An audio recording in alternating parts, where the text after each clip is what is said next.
بسم الله الرحمن الرحيم. الحمد لله رب العالمين، والصلاة والسلام على رسوله الكريم، أما بعد. أعوذ بالله السميع العليم من الشيطان الرجيم. قال تعالى: قل إن كانت لكم الدار الآخرة عند الله خالصة من دون الناس فتمنوا الموت إن كنتم صادقين. قال المفسر رحمه الله في تفسير هذه الآية: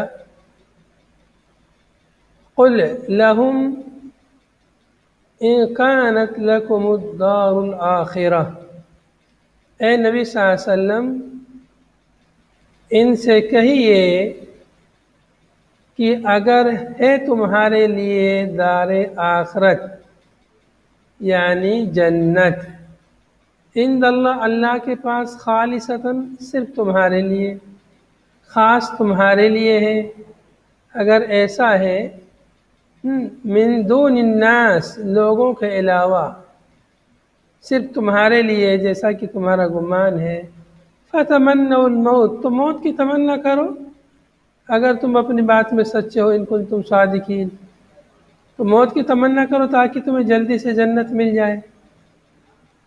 اس آیت کا پس منظر یا یہ کہ اس کا شان نزول یہ بیان کیا جاتا ہے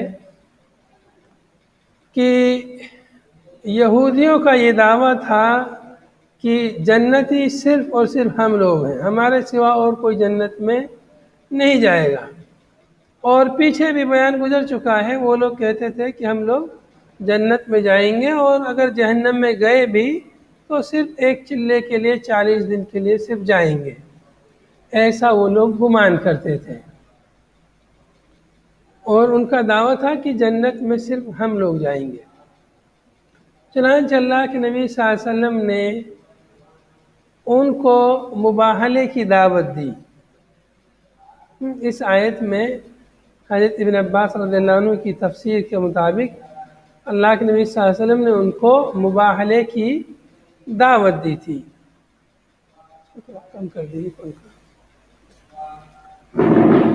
مباہلے کی دعوت دی اللہ کے نبی صلی اللہ علیہ وسلم نے، اور کہا کہ اگر تم سچے ہو اپنی بات میں تو چلو آؤ، ہم دونوں اکٹھا ہوتے ہیں اور دونوں کہتے ہیں کہ جو ہم میں سے جھوٹا ہے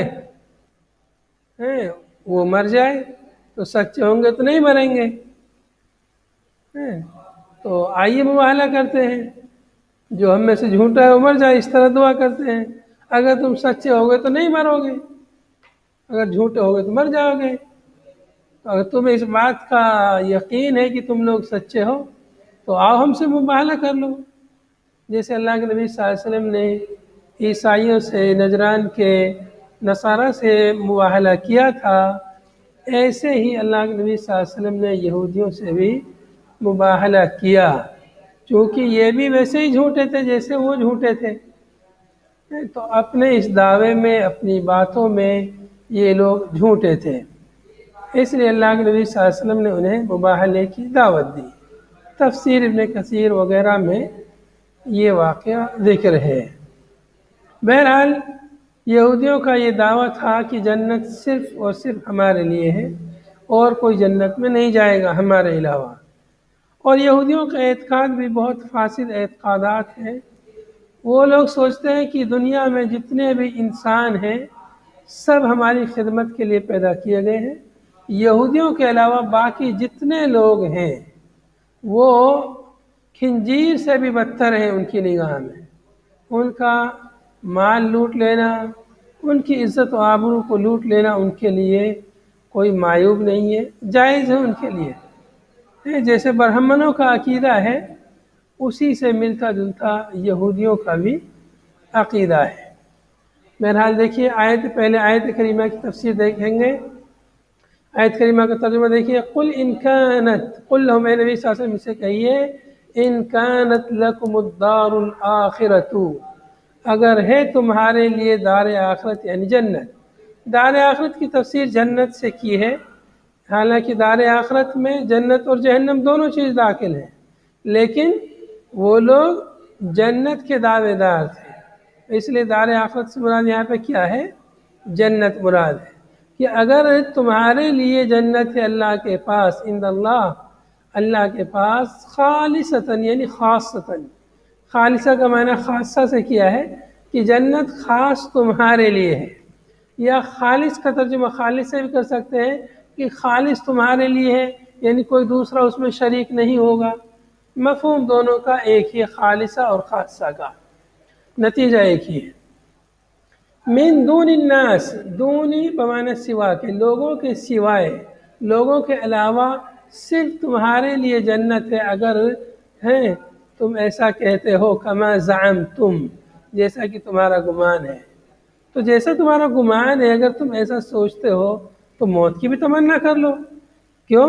اس لیے کہ دار آخرت، جنت تو اچھی چیز ہے نا، انسان اچھی چیز کی تمنا کرتا ہے، تو جنت سے اچھی اور چیز کیا ہوگی؟ تو لیکن جنت میں پہنچنے کے لیے مرنا پڑے گا نا، تو تم موت کی تمنا کرو تاکہ تمہیں اچھی چیز مل جائے۔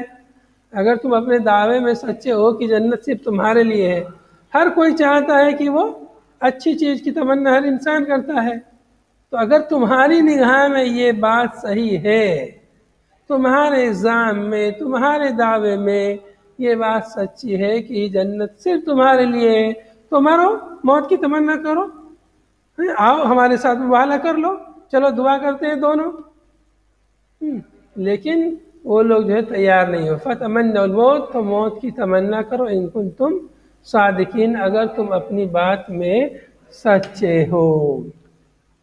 لیکن ان لوگوں نے، شیخ مبارک کا مطلب کیا ہے؟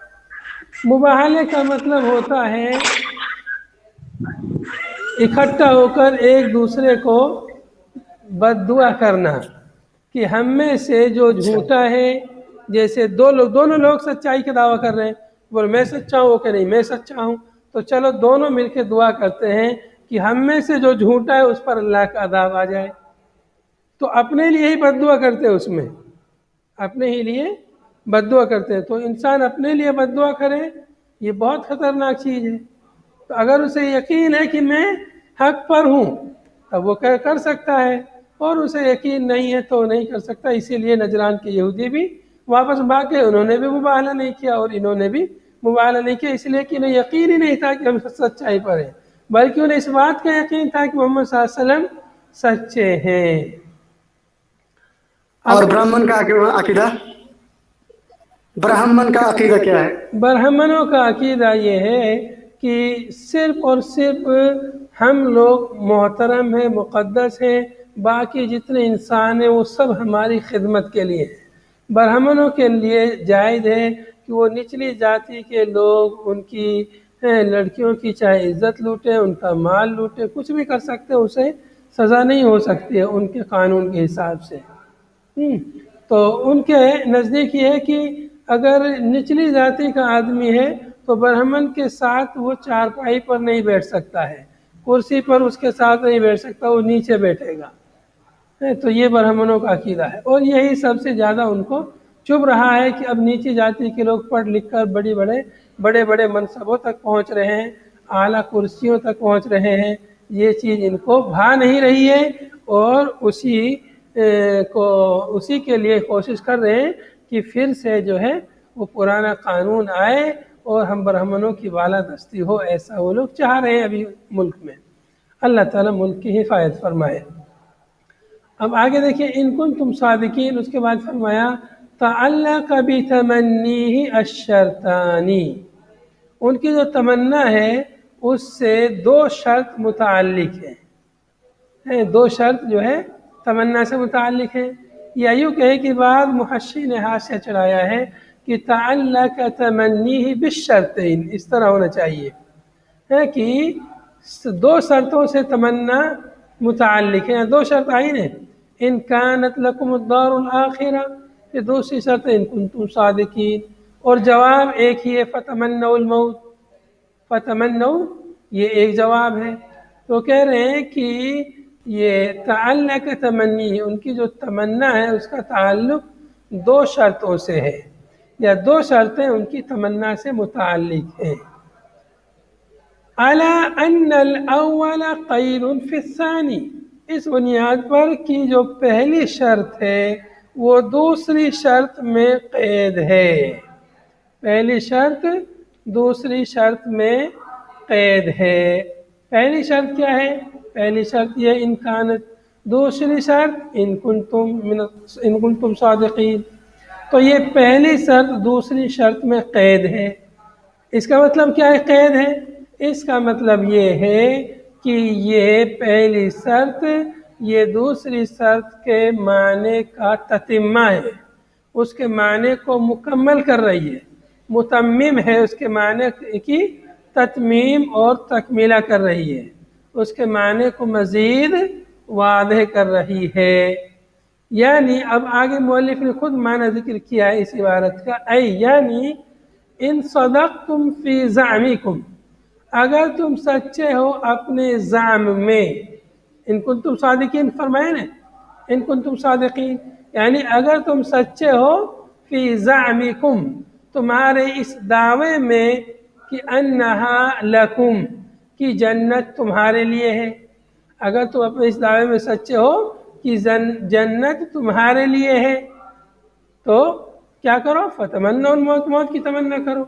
وَمَنْ كَانَتْ لَهُ، اور جس کے لیے جنت ہوگی یوثرها، وہ اس کو ترجیح دے گا، جسے پتہ ہے یقینی طور پر کہ جنت ہمارے لیے ہے، میرے لیے ہے، اچھی چیز ہے جنت، تو ظاہر سی بات ہے اچھی چیز کی وہ اچھی چیز کو ترجیح دے گا۔ وَالْمُوَصِّلُ إِلَيْهَا الْمَوْتُ، اور جنت تک پہنچانے والی چیز کیا ہے؟ وہ موت ہے، لہذا فَتَمَنَّوْهُ، تو تم تمنا کرو، موت کی تمنا کرو۔ تو اس میں دو باتیں بیان کی گئی ہیں، مفسرین نے دو باتیں بیان کی ہیں کہ ایک تو یہ کہ یہ جو دو شرطیں یہاں پہ آئی ہیں، تو ایک بات تو یہاں یہ ذکر ہو گئی ہے جو مفسر نے ذکر کی ہے کہ پہلی شرط دوسری شرط کا متمم ہے، یا یہ کہ قید ہے، پہلی شرط دوسری شرط میں قید ہے یا دوسری شرط کے لیے قید ہے۔ اور ایک بات اور یہ بھی کہی ہے بعض مفسرین نے کہ یہ جو جواب ہے فتمنوا الموت، یہ جواب دراصل پہلی شرط کا ہے، اور دوسری شرط کے جواب پر پہلی شرط کا جواب دلالت کر رہا ہے۔ دونوں شرط، جی قید والا شرط جو آپ سمجھائے وہ نہیں سمجھے۔ جی ہاں، یہاں پر دو شرطیں ہیں، اتنا سمجھ میں آیا؟ تو دو شرطوں کے لیے ظاہر سی بات ہے دو جواب ہونا چاہیے، لیکن جواب ایک ہے۔ ہاں، دو شرطوں کے لیے ایک جواب تب تو ہوتا ہے جب وہاں عطف ہو، عطف ہو تو ایک جواب دو شرطوں کی طرف سے کافی ہوتا ہے، لیکن یہاں عطف نہیں ہے، اسی دو شرطوں کے بیچ میں یہاں پر جواب آیا ہے، دو شرطوں کے بیچ میں جواب آیا ہے۔ تو کہہ رہے ہیں مفسر کہہ رہے ہیں رحمہ اللہ کہ ان الاول قید فی الثانی، یہ جو پہلی شرط ہے یہ دوسری شرط میں قید ہے، دوسری شرط میں قید ہے۔ قید ہے کا مطلب کیا ہے؟ کہ مطلب یہ دوسری شرط کے معنی کو مکمل کر رہی ہے۔ تو تقدیر عبارت اس طرح ہوگی، گویا کہ تقدیر عبارت اس طرح ہوگی کہ ان کنتم صادقین فی زعمکم، تقدیر عبارت کیسے ہوگی؟ ان کنتم صادقین فی زعمکم ان الدار الآخرة لکم خاصة فتمنوا الموت۔ یہ دیکھیں، یہ جو پہلی شرط ہے دوسری شرط کے معنی کو مکمل کیسے کر رہی ہے؟ عبارت اس طرح ہوگی کہ ان کنتم صادقین، یہ ان کنتم صادقین ہے، فی ان کنتم صادقین فی زعمکم ان الدار الآخرة ان الدار الآخرة لکم خاصة فتمنوا الموت۔ بات سمجھ میں آئی؟ میں یہ مٹا دیتا ہوں۔ یہاں پر دو شرطیں ہیں، پہلی شرط کیا ہے ان کانت لکم الدار الآخرہ، دوسری شرط ہے ان کنتم صادقین۔ تو مفسر کہہ رہے ہیں کہ ان کنتم صادقین اسی شرط کے معنی کو مکمل کر رہی ہے پہلی شرط۔ کیسے سے مکمل کر رہی ہے؟ تو گویا عبارت اس طرح سے ہے کہ ان کنتم صادقین فی زعمکم ان الدار الآخرۃ لکم خاصۃ عند اللہ فتمنوا الموت۔ گویا کہ یہ جو عبارت ہے یہ ان کنتم صادقین کے بعد ہے، اس کے بعد فتمنوا الموت یہ جو ہے جواب ہے۔ تو اس طرح سے ایک بات تو یہ کہی گئی ہے کہ مطلب پہلی شرط یہ دوسری ہی شرط کے معنی کو مکمل کر رہی ہے، اور دوسری بات یہ بھی ذکر کی ہے بعض مفسرین نے کہ یہ جو جواب ہے فتمنوا الموت یہ جو ہے پہلی شرط کا جواب ہے، ان الجواب للاول، یہ جواب جو ہے پہلی شرط کا ہے، اور دوسری شرط کے جواب پر پہلی شرط کا جواب دلالت کر رہا ہے، یعنی یہ دونوں شرطوں کا جواب ہے۔ بات سمجھ میں آئی؟ جی آئی۔ اب آگے دیکھیں گے وَلَن يَتَمَنَّوْهُ أَبَدًا، اور ہرگز وہ لوگ تمنا نہیں کریں گے کبھی بھی موت کی۔ وَلَن يَتَمَنَّوْهُ أَبَدًا، اور ہرگز وہ موت کی تمنا نہیں کریں گے۔ ابداً کبھی بھی، یعنی ابداً سے مراد مدت الحیات، پوری زندگی کبھی بھی موت کی تمنا نہیں کریں گے۔ کیوں تمنا نہیں کریں گے؟ سبب ذکر ہوا ہے بما قدمت ایدیہم، اس وجہ سے، باسببیہ ہے، ما قدمت جو پیش کیا، ایدیہم ان کے ہاتھوں نے، ان کے ہاتھوں نے جو اعمال پیش کیے ہیں یا جو اعمال آگے بھیجے ہیں، اپنی اگلی دنیا کے لیے جو اعمال بھیجے ہیں، ان کو پتہ ہے کہ انہوں نے کیا اعمال بھیجے ہیں، اس وجہ سے وہ موت کی تمنا نہیں کریں گے۔ اب ان اعمال کی وضاحت کی ہے، من کفرہم بالنبی صلی اللہ علیہ وسلم، نبی صلی اللہ علیہ وسلم کا کفر انہوں نے کیا، اللہ کے نبی حضرت محمد صلی اللہ علیہ وسلم کا انکار کیا ان لوگوں نے، آپ صلی اللہ علیہ وسلم کو نبی نہیں مانا، تو یہ ان کے کرتوت ہیں، اس وجہ سے اپنے کفر کی وجہ سے وہ لوگ کبھی بھی موت کی تمنا نہیں کرتے۔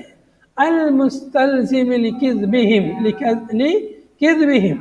جو کہ مستلزم ہے ان کے جھوٹ کو، ہیں مطلب ان لوگوں نے نبی صلی اللہ علیہ وسلم کا انکار کیا، نبی صلی اللہ علیہ وسلم کے ساتھ کفر کیا، تو یہ چیز کس چیز کو مستلزم ہے؟ ان کے جھوٹ کو مستلزم ہے۔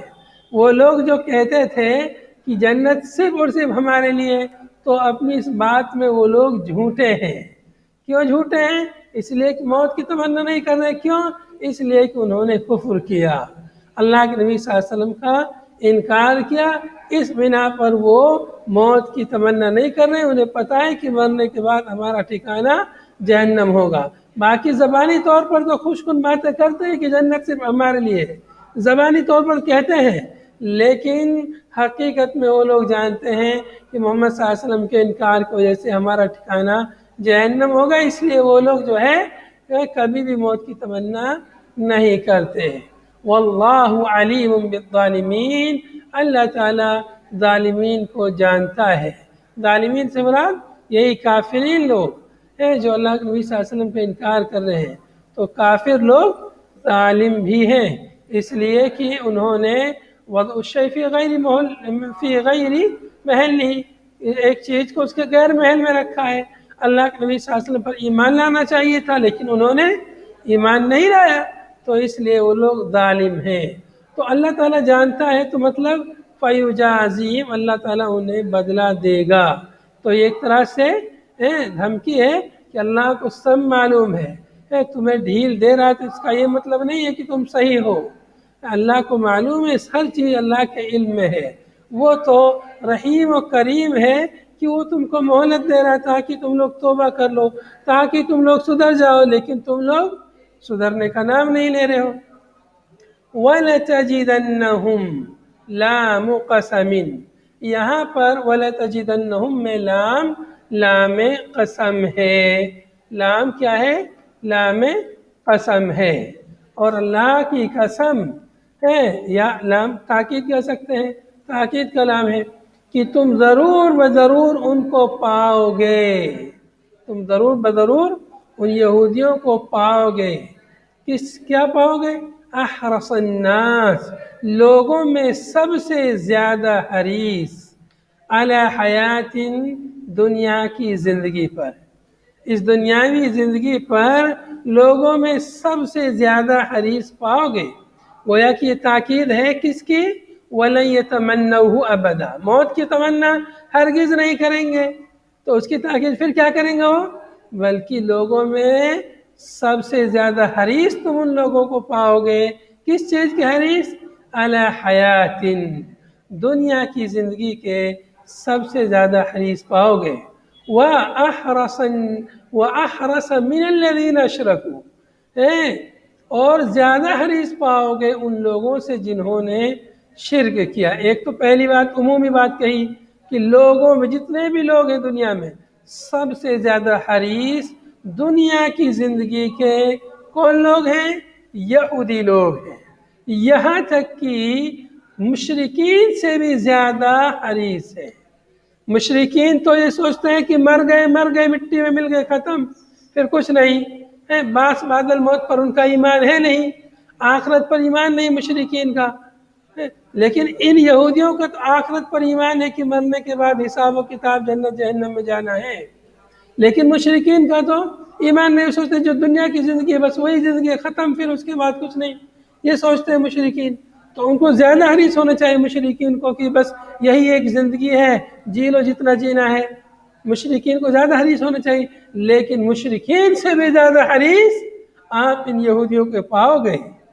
وَلَتَجِدَنَّهُمْ أَحْرَصَ النَّاسِ عَلَى حَيَاتٍ، پہلے عام بات کہیے کہ یہودیوں کو تم سب سے زیادہ حریص پاؤ گے لوگوں میں، پھر خاص بات کہیے کہ یہودیوں کو مشرکین سے بھی زیادہ حریص پاؤ گے۔ وَأَحْرَصَ مِنَ الَّذِينَ أَشْرَكُوا، اور مشرکین سے بھی زیادہ حریص پاؤ گے۔ کون مشرک؟ المنکرین للبعث علیہا، جو بعث بعد الموت، دوبارہ اٹھائے جانے کے منکر ہیں۔ جو لوگ مشرکین جو ہے دوبارہ زندہ کیے جانے کا انکار کرتے ہیں، ان سے بھی زیادہ تم ان کو حریص پاؤ گے۔ لِعِلْمِهِمْ بِأَنَّ مَصِيرَهُمْ النَّارِ، کیوں حریص پاؤ گے؟ اس لیے کہ وہ جانتے ہیں کہ ان کا ٹھکانہ جہنم ہے۔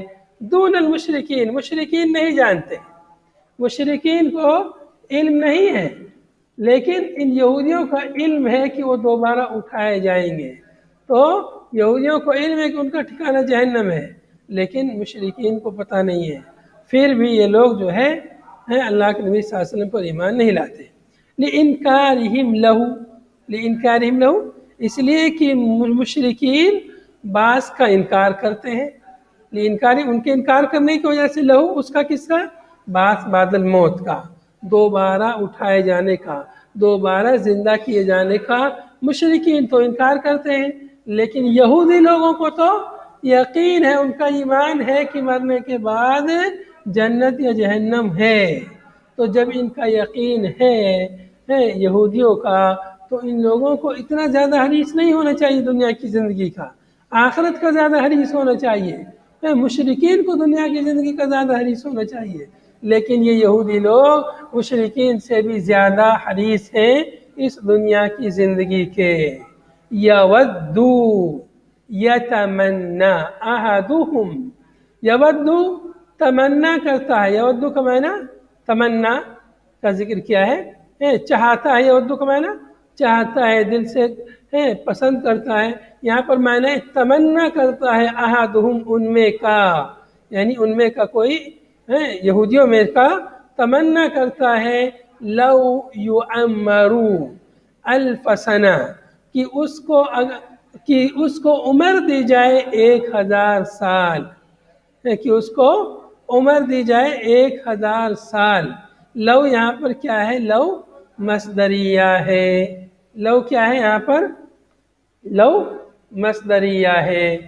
قرآن پاک میں لو دو طرح کا ہے، یا تو لو مصدریہ ہے یا لو جو ہے شرطیہ ہے۔ تو یہاں پر لو کیا ہے؟ لو جو ہے مصدریہ ہے، اور لو جو ہے شرطیہ بھی آتا ہے، لو شرطیہ بھی آتا ہے۔ تو جب یودو یا ودا یا یودو کے بعد میں جب لو آئے تو وہاں پر لو مصدریہ ہوتا ہے۔ ودا یا یودو کے بعد میں اگر لو آتا ہے تو یہ لو کیا ہوتا ہے؟ لو مصدریہ ہوتا ہے۔ ہاں، تو یود احدہم، ان یہودیوں میں کا کوئی یہ تمنا کرتا ہے کہ اسے عمر دی جائے کتنی؟ 1000 سال۔ بمعنی اس معنی میں ہے کہ بمعنی ان، لو کس معنی میں ہے؟ ان کے معنی میں، اس لیے کہ لو مصدریہ ہے تو مصدر کی تعویل میں ہو جائے گا یہ لو یعمر۔ وَهِيَ بِصِلَتِهَا فِي تَعْوِيلِ مَصْدَرٍ، فی تعویل مصدر مفعول یودا۔ یہ لو یعمر یہ اپنے صلہ سے مل کر کے کیا ہوگا؟ مصدر کی تعویل میں ہوگا، اور مصدر کی تعویل میں ہو کر پھر کیا بن جائے گا؟ یودو کا مفعول ہوگا۔ تو یود احدہم، احد یہ فاعل ہو گیا یود فعل کا، اور لو یعمر یہ مصدر کی تعویل میں ہو کر یعنی تعمیرہم ہے، تو یہ کیا ہوگا؟ یودو کا مفعول کہلائے گا۔ تو معنی کیا ہوگا کہ ان میں کا کوئی شخص تمنا کرتا ہے 1000 سال کی، تھوڑی بہت تمنا نہیں کرتا، 1000 سال کی۔ 1000 سال سے مراد یہاں پر کثرت ہے، کثرت مراد ہے، کثرت عمر کی وہ تمنا کرتا ہے کہ ہو سکتا ہے 1000 سال سے بھی زیادہ تمنا کرے۔ تو اس طرح سے کثرت کے لیے کہا جاتا ہے کہ 1000 سال، جیسے کبھی کبھی کہ 70 کا لفظ یا 100 کا لفظ اپنی اردو زبان میں بھی استعمال ہوتا ہے کثرت کے لیے، ہے کہ یہ 70 سال بھی عمر پا جائے یا 100 سال بھی عمر پا جائے تو ایسا نہیں کر سکتا وغیرہ۔ تو ایسے ہی یہاں پر بھی الف سنہ کو مفسرین نے ذکر کیا ہے کہ مراد اس سے کثرت ہے، کہ ان میں کہا ہر شخص یہ تمنا کرتا ہے کہ اس کی عمر زیادہ سے زیادہ ہو۔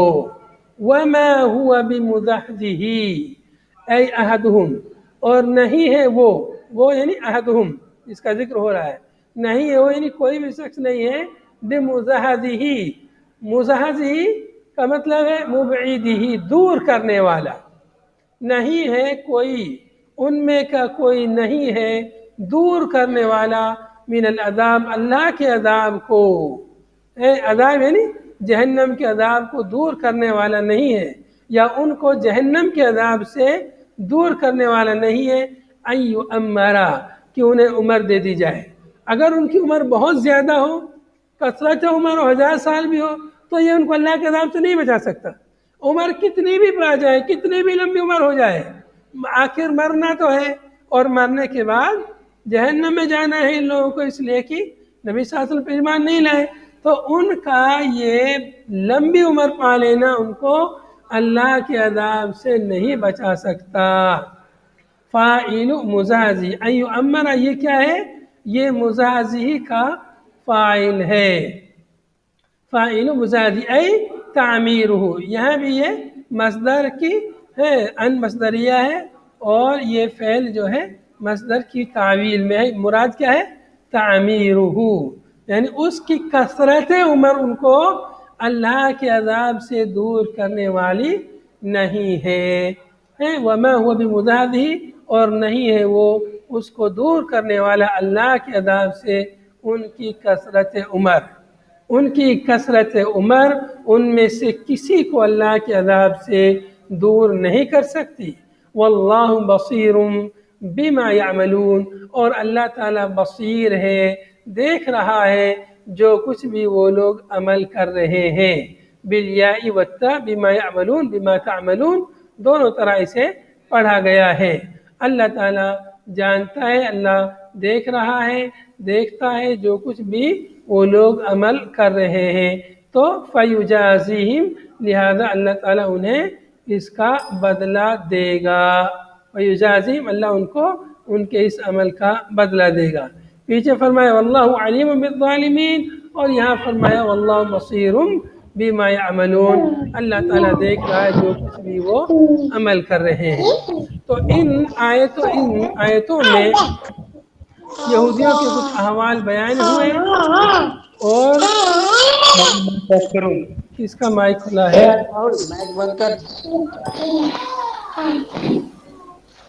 مائک بند کیجئے۔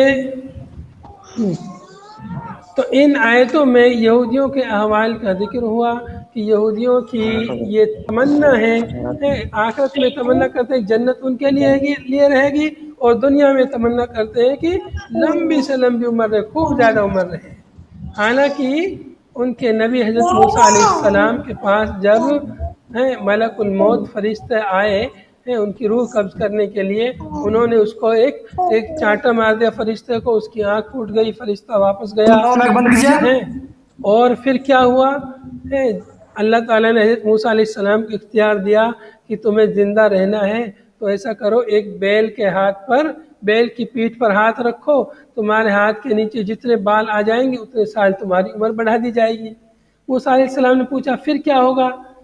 تو فرشتے نے کہا کہ پھر تمہیں موت آئے گی۔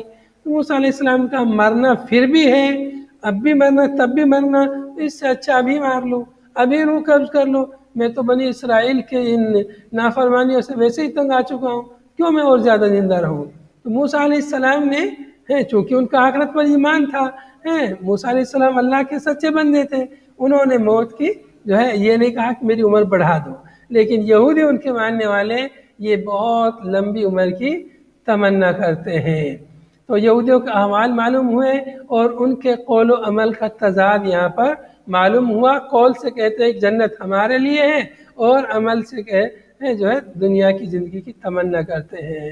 اور صلی اللہ علیہ وسلم علی نبینا محمد وعلی آلہ وصحبہ اجمعین، سبحانک اللہم وبحمدک، نشہد ان لا الہ الا انت، نستغفرک ونتوب الیک۔ السلام علیکم ورحمۃ اللہ وبرکاتہ۔